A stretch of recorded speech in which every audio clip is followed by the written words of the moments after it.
Thank you very much, D-Man, and wow, what a start to the series. Just before we talk about it, in the feature beforehand, we actually saw Deft saying that Cloud9 is not particularly strong in the laning phase. We thought Samsung Blue were not particularly strong in the early game, but Cloud9 showed up. Before we talk about some of the gameplay decisions, let's talk about the team compositions, the picks and bans, how it played out. Acorn, last Nidalee was in OGN finals. This is the first time we've seen Dade on Jace all summer. Not a traditional Samsung Blue comp in my mind. Monte Cristo, what do you think? I want to talk about this because it is very similar in composition to the game that you referenced. They did lose in game 1 of the Champion Summer Final to the KT Arrows. They were running Tristana, mid Kog'Maw, so another poke champion, and top Nidalee, another AP Nidalee at the time. So actually surprisingly similar in terms of function, and it didn't work then either. I mean, I actually really like this poke composition, but for like Kobe was saying, you don't want to get behind on a poke comp. Samsung Blue is the wrong team to run these champions. Yeah, especially when you think about what's been happening. Deft has continually been losing lane. They let Sneaky get Lucian, and they let Syndra, which is the premier North American lane bull. You do your research, you know these are coming out here, and they're going to push these people like around the map. I want to talk about that because I was so wrong when I said that Deft was going to outperform Sneaky. I mean, just number-wise, he should have. But this game, Sneaky just absolutely carried that game. There's no doubt about it. Matchup, though. So, It's a 50-50 matchup. Crepo, talk to me about the early game. I know you felt very strongly about Cloud9's level 1 and how they played at the first sort of 4, 5, 6 minutes. So what I want to highlight is the level 1 Cloud9 did. They secured vision on the right side of the map, right, and their left side of the map was completely dark. We saw the same thing for TSM yesterday. However, the difference is Cloud9 realized that if they want to get 2 buffs, they will have to invade the enemy red buff to secure the enemy red and their blue in return. And that smart adaptation was just what won them the game. Yeah, they got lucky that they met Samsung Blue coming into them at the same time, but they realized otherwise if we don't do this, we can get 3 buffs just like DSM yesterday.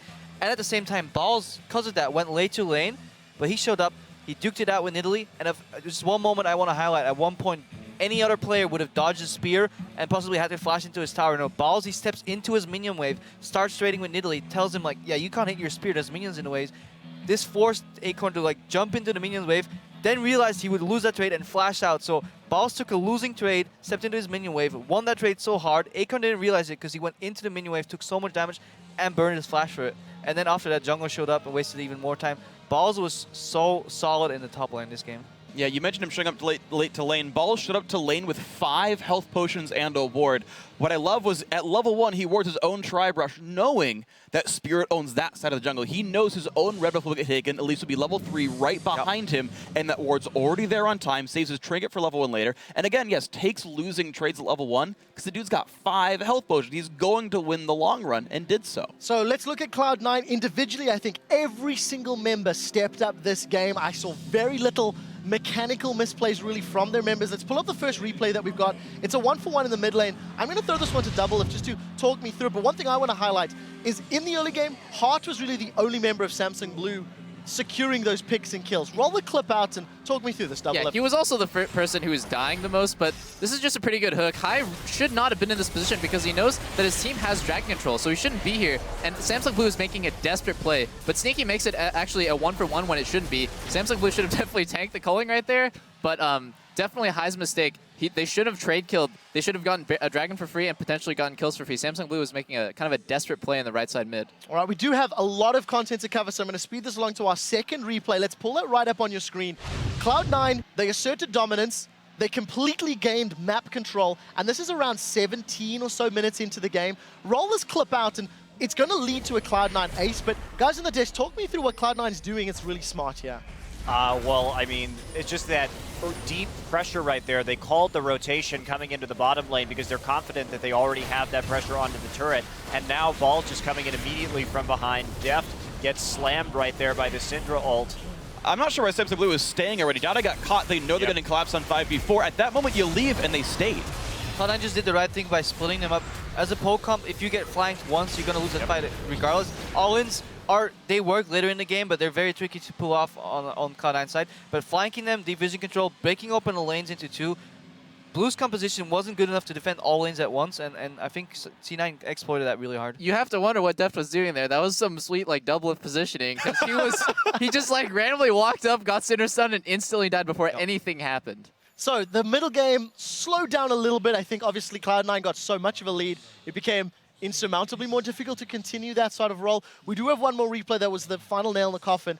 Let's pull this one up onto your screen right now, I think, and then we can discuss the more macro level of this. Freak, you were quite excited about this play. So I really like this because Samsung Blue honestly did an amazing job of holding on despite their deficit. They kept poking in from the fog of war. At this point, actually, there's no vision for Cloud9. Hai actually doesn't see that Hard is coming around. He has no idea that they're coming around the Baron pit, and I feel like Hai actually kind of baited himself, but the rest of the team only balls recall, so he can TP back in. The rest of the team says, we're low, but okay, we'll fight with this health bar deficit. Two of them are very injured. So roll the clip out. Hai just finds the first guy he can hit, and he's just kind of got to blow his cooldowns and hope it works out.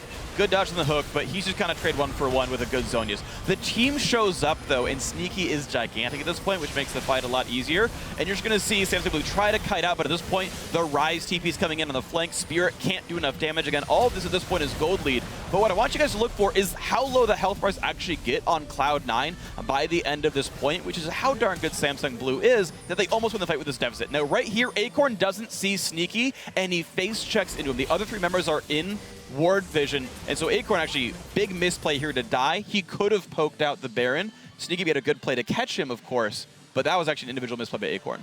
So Cloud9, really impressive. Monte Cristo, I mean, this has stunned, I think, everybody watching. Nobody expected that level of performance. Samsung Blue, is this something they will bounce back from? Is this something that, you know, is going to cost them later? What's your thoughts? No, I mean, they've lost first games of best of fives before. They're very comfortable in this situation. I don't think we're going to see another poke-style comp out of them. I'm wondering why they did it again. This is a mistake I feel they made against the KT Arrows in the Champions Summer Final, running almost an identical composition.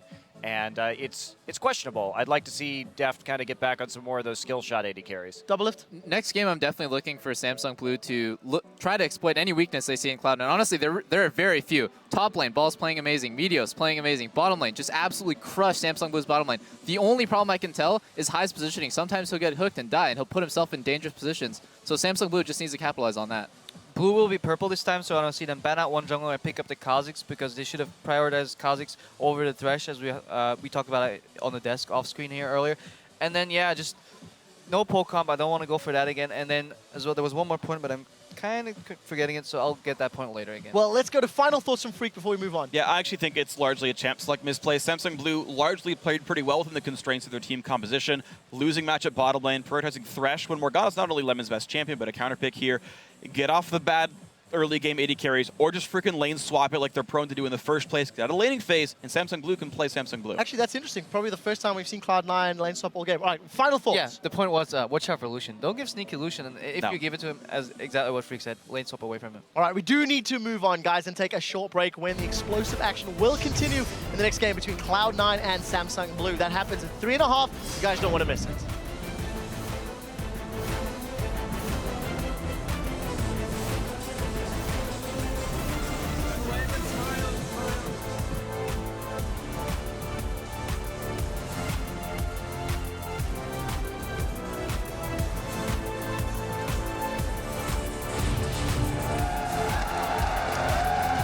We did not come here to lose today. Hi. Oh, Hai's going to get caught out. He's going to try and turn the damage around. The hook on Hai. Hai in trouble. He goes down. He gets himself a kill at the end. Another reactionary kill comes out. So Cloud9 keep pushing on the tower. Oh, the contact. Oh, that's going to get burst out. Oh, from the back. Elimination comes in. They managed to find a Acorn. Hai goes low. This is a white one. It is Hai that's keeping it around. Oh, he's separated. He's in trouble. Catches the stun. Dodges out of the death sentence. But he's in ultra trouble. In comes the team. Sneaky goes around. Gets himself another. He's going to keep on going. Death falls down. He goes down. They're going to try one last ditch effort to keep Cloud9 on the net.